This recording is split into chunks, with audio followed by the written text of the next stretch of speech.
नमस्कार, सारा education hub में आपका स्वागत है। तो चलिए आज की चर्चा शुरू करते हैं। आज हमारे सामने कई तरह के दस्तावेज, रिपोर्टें और खबरें हैं। ये सब भारत के वर्तमान और भविष्य की एक दिलचस्प तस्वीर पेश करती हैं। हम देख रहे हैं कि भारत कई मोर्चों पर एक साथ बड़े बदलावों से गुजर रहा है।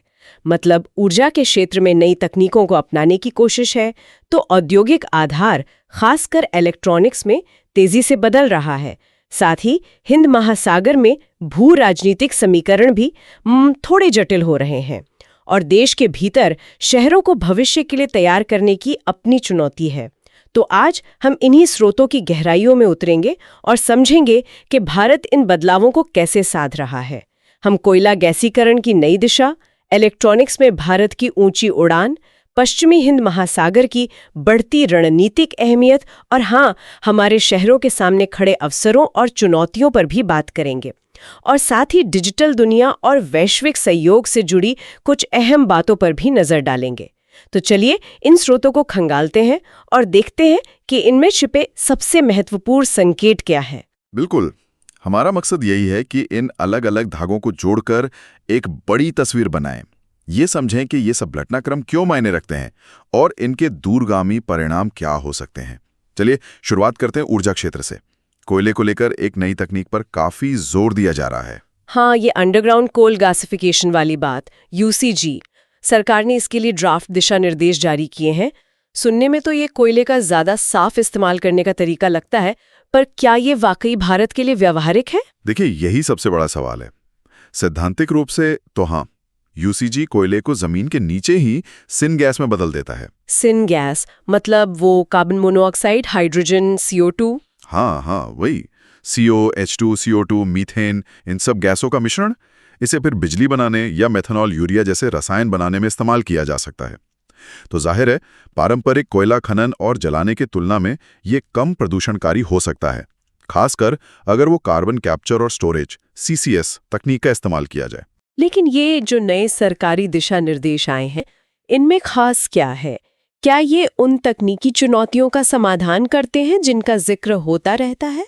ये दिशा निर्देश असल में प्रक्रिया पर ज्यादा ध्यान देते हैं, जैसे कि यूसीजी ब्लॉक आवंटित होने पर कंपनियों को एक तकनीकी व्यवहार्यता अध्ययन मतलब टेक्नो फिजिबिलिटी स्टडी करनी होगी। अच्छा। भूजल की लगातार निगरानी करनी होगी और माइन क्लोजर प्लान यानी खदान बंद करने की पूरी योजना पहले से बनानी होगी। एक अहम बात यह भी है कि कंपनियों को कोल कंट्रोलर ऑर्गेनाइजेशन CCO के पास एक एस्क्रो खाता रखना होगा। एस्क्रो खाता किस लिए? ताकि खदान को बाद में वैज्ञानिक तरीके से बंद करने का जो खर्च है वो सुनिश्चित हो सके।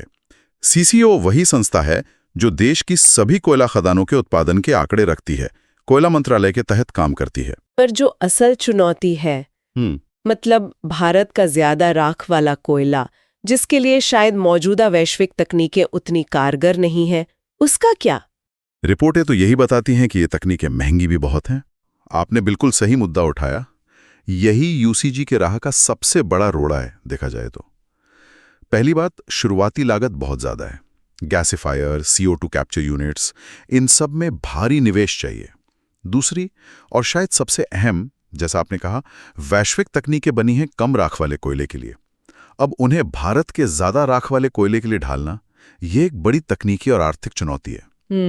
स्रोत बताते हैं कि सरकार कुछ तकनीकों पर विचार कर रही है, जैसे circulating fluidised bed gasification CFBG। ये शायद बेहतर हों, पर ये अभी भी आप कह सकते हैं विकास के दौर में है और महंगी तो है ही। तो क्या ये एक तरह का दांव है? मतलब एक तरफ कोयले पर निर्भरता कम करने का दबाव है और दूसरी तरफ कोयले के स्वच्छ उपयोग की ये महंगी और कुछ हद तक अनिश्चित तकनीक। हाँ, आप इसे इस तरह देख सकती हैं। सरकार जानती है कि चुनौतियां हैं, इसीलिए वो नीतिगत प्रोत्साहन जैसे वायबिलिटी गैप फंडिंग, BGF और सुनिश्चित कोयला आपूर्ति देने की बात कर रही है। लेकिन असली सफलता इस बात पर निर्भर करेगी कि क्या हम लागत प्रभावी तरीके से तकनीक को भारतीय परिस्थितियों के अनुकूल बना पाते हैं या नहीं। ये सिर्फ तकनीक अपनाने का मामला नहीं है, ये घरेलू नवाचार का भी है। अच्छा, ऊर्जा में इस बदलाव की कोशिश के साथ ही भारत के औद्योगिक परिदृश्य में भी एक जबरदस्त बदलाव दिख रहा है, खासकर इलेक्ट्रॉनिक्स विनिर्माण में। यहाँ तो आंकड़े वाकई चौंकाने वाले हैं। हाँ, इलेक्ट्रॉनिक क्षेत्र की कहानी तो काफी प्रभावशाली है। इसमें कोई शक नहीं, सरकार की कई योजनाएं हैं, PLI, EMC 2.0, स्पेक्स और वो राष्ट्रीय इलेक्ट्रॉनिक्स नीति 2019, ये सब मिलकर रंग ला रही हैं। उत्पादन देखिए, 2014-15 में करीब 1.9 लाख करोड़ रुपया था और 2024-25 में बढ़कर 11.3 लाख करोड़ तक पहुंच गया है, मतलब लगभग 6 गुना वृद्धि। और निर्यात, वो तो शायद और भी तेजी से बढ़ा है। बिल्कुल, निर्यात इसी अवधि में 38,000 करोड़ रुपए से बढ़कर 3,27,000 करोड़ रुपए हो गया। ये 8 गुना से भी ज्यादा है। 8 गुना? हाँ, और दिलचस्प बात यह है कि 2021-22 में इलेक्ट्रॉनिक्स भारत का 7वां सबसे बड़ा निर्यात आइटम था और अब 2024-25 तक ये तीसरा सबसे बड़ा और सबसे तेजी से बढ़ता निर्यात बन गया है। वाह! और भारत अब दुनिया का दूसरा सबसे बड़ा मोबाइल फोन निर्माता भी है। तो ये आंकड़े बताते हैं कि ये सिर्फ धीरे धीरे होने वाला विकास नहीं है, ये एक बड़ा शिफ्ट है। हाल ही में एक नई इलेक्ट्रॉनिक्स घटक विनिर्माण योजना यानी ECMS भी शुरू हुई है। क्या ये सफलता को और आगे ले जाएगी? इसका क्या फोकस है? उम्मीद तो यही है। ECMS, जिसे अप्रैल 2025 में लॉन्च किया गया और जिसका बजट करीब 22,919 करोड़ रुपए है, उसका लक्ष्य भारत में सिर्फ असेंबली नहीं बल्कि इलेक्ट्रॉनिक्स के पुर्जे मतलब कंपोनेंट्स बनाने का एक मजबूत इकोसिस्टम तैयार करना है। कंपोनेंट्स जैसे? हाँ, जैसे सब असेंबली, डिस्प्ले, कैमरा मॉड्यूल वगैरह और बेयर कंपोनेंट्स पर भी फोकस है। इसमें 6 साल के लिए उत्पादन से जुड़ा प्रोत्साहन है और 5 साल के लिए पूंजीगत व्यय प्रोत्साहन। मकसद है घरेलू मूल्यवर्धन यानी डोमेस्टिक वैल्यू एडिशन बढ़ाना और वैश्विक सप्लाई चेन में भारत की हिस्सेदारी मजबूत करना। हाल ही में 7 परियोजनाओं को इसके तहत मंजूरी भी मिली है। ये घरेलू मूल्यवर्धन वाली बात बहुत अहम है। अक्सर ये चिंता जताई जाती है कि हम कहीं सिर्फ असेंबली हब बनकर ना रह जाएं। तो क्या ECMS जैसी योजनाएं उस चिंता को दूर कर सकती हैं? देखिए, यही इसका मुख्य उद्देश्य है। अगर हम डिस्प्ले, सेमीकंडक्टर और दूसरे महत्वपूर्ण पुर्जे देश में ही बनाने लगें तो न केवल आयात पर निर्भरता कम होगी बल्कि हम टेक्नोलॉजी वैल्यू चेन में भी ऊपर चढ़ेंगे। इससे स्मार्टफोन, ऑटोमोटिव, मेडिकल इलेक्ट्रॉनिक्स और टेलीकॉम जैसे क्षेत्रों को बड़ा फायदा होगा। ये भारत को वैश्विक इलेक्ट्रॉनिक्स व्यापार में सिर्फ एक भागीदार नहीं बल्कि एक महत्वपूर्ण खिलाड़ी बनाने की दिशा में कदम है। तो जहां एक तरफ भारत अपनी आंतरिक औद्योगिक क्षमता बढ़ा रहा है, वहीं बाहरी दुनिया, खासकर समुद्री क्षेत्र में उसकी नजरें जमी हुई हैं। पश्चिमी हिंद महासागर यानी WIOR आजकल काफी चर्चा में है। चीन की बढ़ती सक्रियता की खबरें भी हैं। इस क्षेत्र में ऐसा क्या खास है? पश्चिम हिंद महासागर क्षेत्र, हाँ, ये सामरिक और आर्थिक रूप से बेहद महत्वपूर्ण हो गया है। आप देखिए, ये मध्य पूर्व, अफ्रीका और एशिया के बीच समुद्री व्यापार का मुख्य चौराहा है। यहीं पर हॉर्मुज जलडमरू मध्य, बाबल मंदेब और मोजाम्बिक चैनल जैसे दुनिया के अहम समुद्री रास्ते हैं जिन्हें चोक पॉइंट्स कहते हैं। हॉर्मुज, जहां से इतना तेल गुजरता है। हाँ, अकेले हॉर्मुज से दुनिया का करीब 20% तेल व्यापार होता है। सोचिए, ये अफ्रीका का प्रवेश द्वार भी है और यहाँ की समुद्री अर्थव्यवस्था, ब्लू इकोनॉमी का मूल्य $330 बिलियन से ज्यादा आंका गया है। और भारत के लिए इसके क्या मायने हैं? हमारी भूमिका यहाँ कैसे विकसित हो रही है? भारत के लिए WIOR उसकी हिंद प्रशांत रणनीति का एक अभिन्न अंग है। यहाँ भारत, फ्रांस, अमेरिका जैसे देशों के साथ मिलकर काम कर रहा है। ये क्षेत्र भारत को एक जिम्मेदार क्षेत्रीय शक्ति के रूप में स्थापित होने का अवसर देता है। भारत का जो सागर सिद्धांत है, security and growth for all in the region, वो इसी क्षेत्र पर केंद्रित है। साथ ही भारत की जो डीप ओशन मिशन जैसी ब्लू इकोनॉमी महत्वाकांक्षाएं हैं, उनके लिए भी एक क्षेत्र महत्वपूर्ण है। लेकिन जैसा कि ऐसे महत्वपूर्ण क्षेत्रों में अक्सर होता है, यहाँ चुनौतियां भी कम नहीं होंगी। स्रोत बताते हैं कि समुद्री डकैती से लेकर अवैध मछली पकड़ने और भू राजनीतिक तनाव तक बहुत कुछ है। बिल्कुल, चुनौतियां कई परतों में हैं। पारंपरिक खतरे हैं जैसे समुद्री डकैती और हथियारों, नशीले पदार्थों व मानव तस्करी, ये अभी भी मौजूद हैं। फिर है अवैध, असूचित और अनियमित मछली पकड़ना, IUU फिशिंग। ये एक बड़ी आर्थिक और पर्यावरणीय समस्या है। और चीन का बढ़ता प्रभाव और जलवायु परिवर्तन जैसे गैर पारंपरिक खतरे तो हैं ही। इन जटिल हालात में भारत अपने हितों की रक्षा और क्षेत्र में स्थिरता बनाए रखने के लिए क्या कर रहा है? क्या वो सागर सिद्धांत जमीन पर उतर रहा है? भारत कई मोर्चों पर सक्रिय है।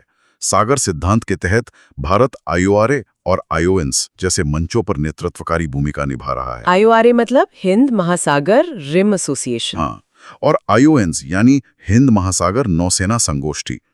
ब्रिटेन के साथ कोंकण जैसे नौसैनिक अभ्यास और अन्य देशों के साथ रक्षा सहयोग व क्षमता निर्माण कार्यक्रम भी चल रहे हैं। मॉरिशस के आगालेगा द्वीप पर हवाई पट्टी और जेटी का विकास ये द्वीपीय देशों के साथ रणनीतिक साझेदारी का एक अच्छा उदाहरण है। और वो इंफॉर्मेशन फ्यूजन सेंटर? हाँ, गुरुग्राम स्थित सूचना संलयन केंद्र हिंद महासागर क्षेत्र IFC-IOR ये समुद्री जानकारी साझा करने का एक महत्वपूर्ण केंद्र बन गया है। ऑपरेशन संकल्प के जरिए भारत ने संकट के समय प्रथम प्रतिक्रियाकर्ता की भूमिका निभाई है और ईरान में चाबहार बंदरगाह का विकास भी इसी व्यापक रणनीति का हिस्सा है जो मध्य एशिया तक कनेक्टिविटी बढ़ाता है। तो ये एक बहुआयामी दृष्टिकोण है। तो भारत समुद्री मोर्चे पर अपनी भूमिका मजबूत कर रहा है, लेकिन देश के भीतर खासकर शहरों में चुनौतियां बढ़ती जा रही हैं। एक दिलचस्प बात जो सूत्रों में दिखी वो ये कि अमेरिका के H-1B वीज़ा नियमों में सख्ती भारत के लिए वैश्विक प्रतिभाओं को आकर्षित करने का मौका बन सकती है। ये सुनने में तो अच्छा लगता है, पर क्या हमारे शहर इसके लिए तैयार हैं? अमेरिका जैसे देशों में वीज़ा मिलना मुश्किल होता है, तो जो उच्च कुशल पेशेवर हैं, उद्यमी हैं, वो दूसरे विकल्पों पर विचार करेंगे। बिल्कुल। और भारत अपनी विशाल अर्थव्यवस्था और प्रतिभा पूल के साथ एक आकर्षक विकल्प हो सकता है। हमारे शहर पहले से ही आर्थिक विकास के इंजन हैं। देखिए, सिर्फ 15 शहर देश की GDP में करीब 30% योगदान करते हैं। अच्छा। तो अगर हम इन्हें रहने लायक, सुरक्षित और विश्व स्तरीय बना पाएं, तो न सिर्फ अपनी प्रतिभा को रोक पाएंगे, बल्कि वैश्विक प्रतिभा को आकर्षित भी कर सकेंगे। एक अनुमान ये भी है कि शहरों को बेहतर बनाने से राष्ट्रीय विकास दर 1.5% सालाना बढ़ सकती है। और जरूरत भी है, क्योंकि 2036 तक भारत की 40% आबादी शहरों में होगी। बिल्कुल। तो ये जरूरत भी है और अवसर भी। लेकिन अवसर के साथ जो चुनौतियां जुड़ी हैं वे तो बहुत बड़ी हैं।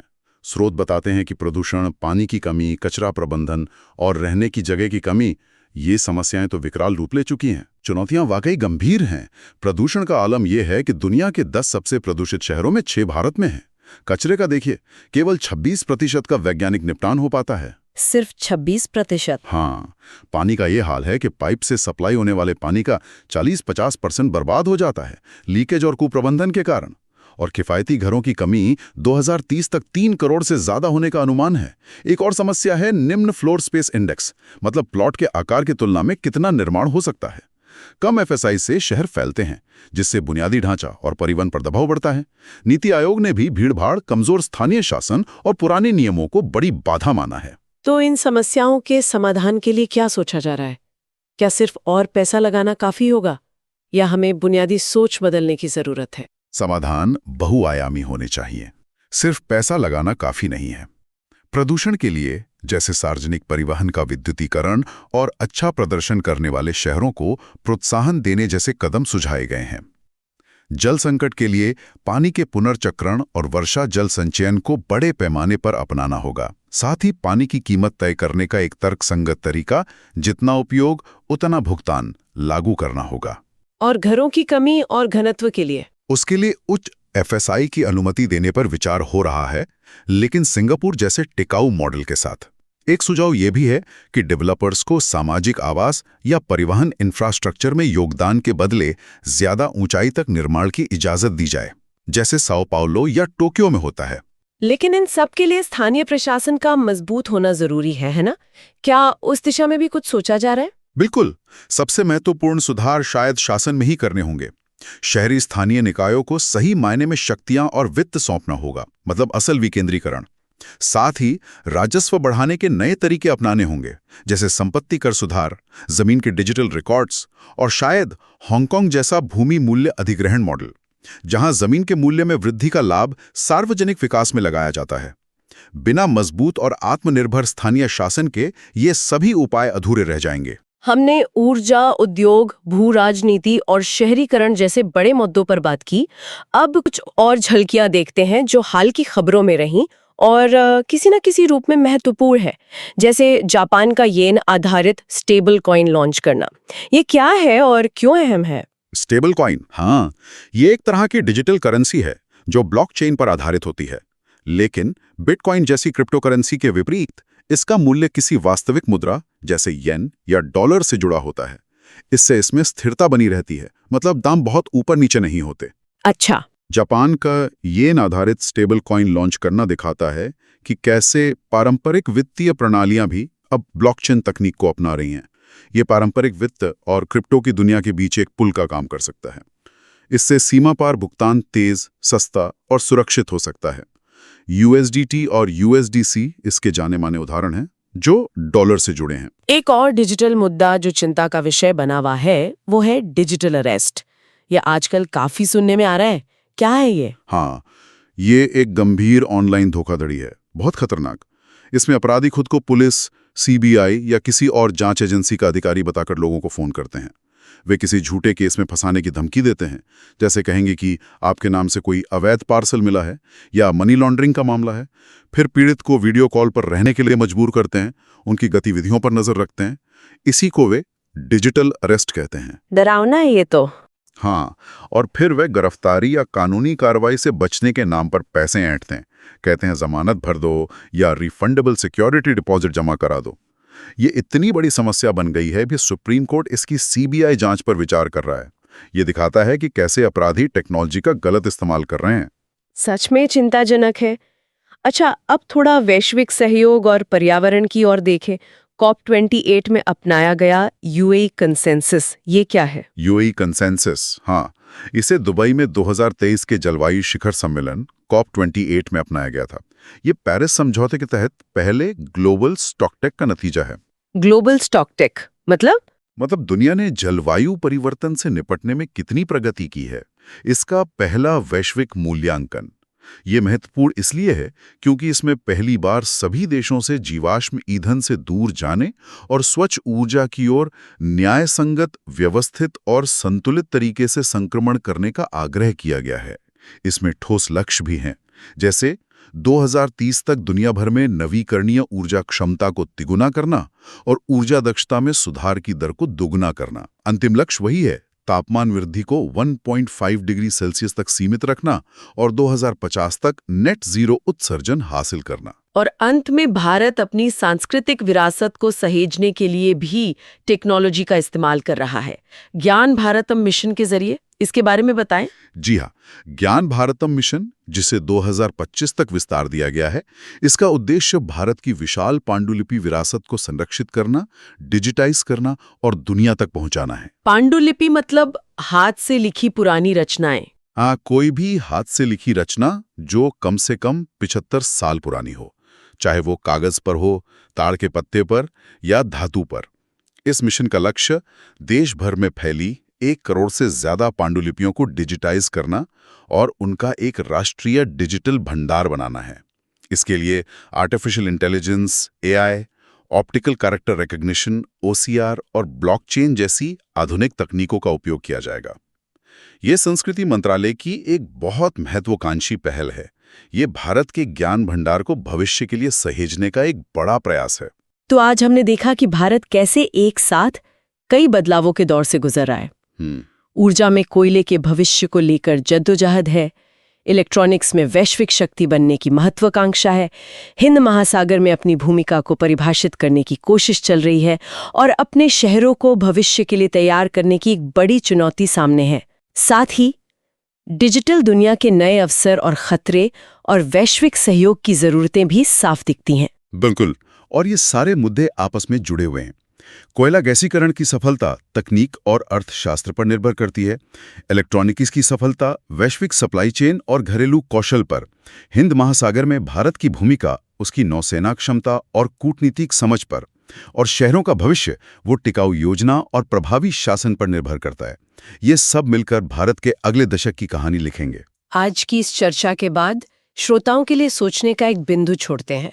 इन तमाम चुनौतियों और अवसरों को देखते हुए, चाहे वो ऊर्जा तकनीक हो, शहरी योजना हो या भू राजनीति, कौन सा एक क्षेत्र या एक नीतिगत बदलाव है जिसमें किया गया निवेश या सुधार बाकी सभी क्षेत्रों पर सबसे ज्यादा सकारात्मक असर डाल सकता है?